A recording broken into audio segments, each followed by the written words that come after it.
Mas kapanapanabik ang series natin ngayon, palakasan na ng mga best team sa liga. Alam nyo ba na delikado ng SMB ngayon dahil sa kanilang import na si Benny Boatwright? Akala ko nga nung una parang hindi naman magaling, pero yun pala scoring machine siya at handa na para sa susunod na match. Hindi pa nga sigurado kung Magnolia ba ang magkakampyon.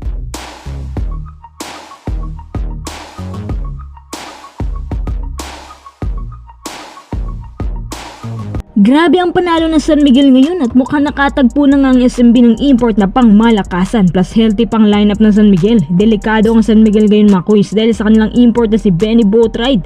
Kahit nung hindi pa nagsisimulang laban, alam mo na talaga kung sino ang mananaig sa QF match na to. Pero in fairness naman sa rain or shine, lumaban sila sa SMB. Hindi malayo ang kalamangan ng SMB sa kanila. Sa una at ikalawang quarter, di kita ng laban at as expected, sobrang tibay talaga ni Treadwell sa ilalim. Pero yun nga, madali lang siya mapagod kasi bulky na type na import.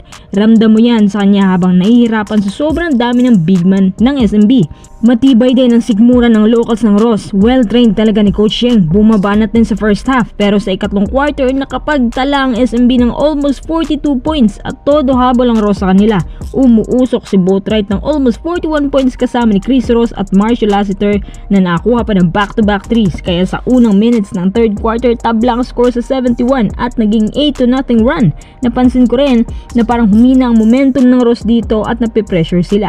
Kaya sinamantala na ng SMB yan at nakakuha ng big lead up by 22 points.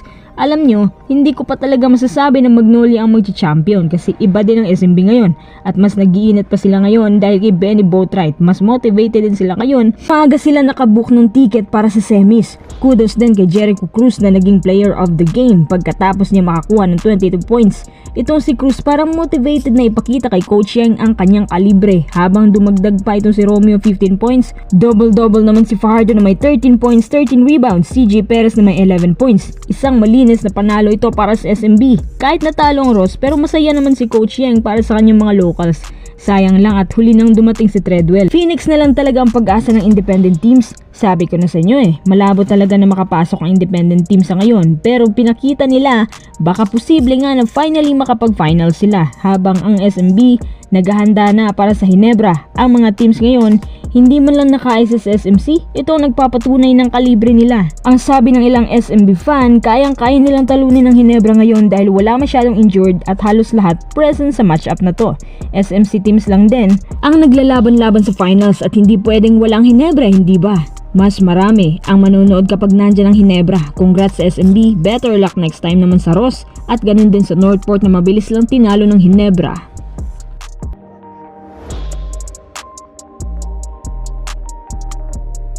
Next update naman tayo, ang dami nagtataka kung bakit wala si Arvin Tolentino, former player pa naman niya ng Hinebra, bakit daw hindi pinalaro?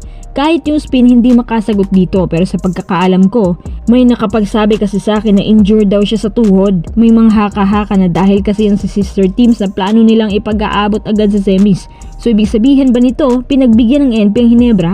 Hindi ko naman masasabi pero base sa nilaro ng NB, parang hirap talaga sila sa Hinebra both ends of the floor. Lumabas yung totoong kalibre na Hinebra na dati nang tinalo ng NP sa regular season kahit walang import, hindi ba? Pero sa playoffs na, dyan na nag-level up. Kumpara mo naman sa team na masyado pang baguhan. Alam niyo naman, para sa SMC teams, tinik sa lalamunan lang ang mga teams na gaya ng Northport. Napaka-importante ng game tapos wala si Arvin. Si Venky Joyce na tanging inaasahan sa frontcourt, hindi rin naging satisfying masyado ang performance. Pero siya, yung consistent sa NP, kulang sa kanila legit na wing at big man. Base din sa lineup ng NP ngayon, hindi talaga pang championship. Parang magaling sa regular season pero hindi pang playoffs. Buti nga at nakapasok sila sa QF.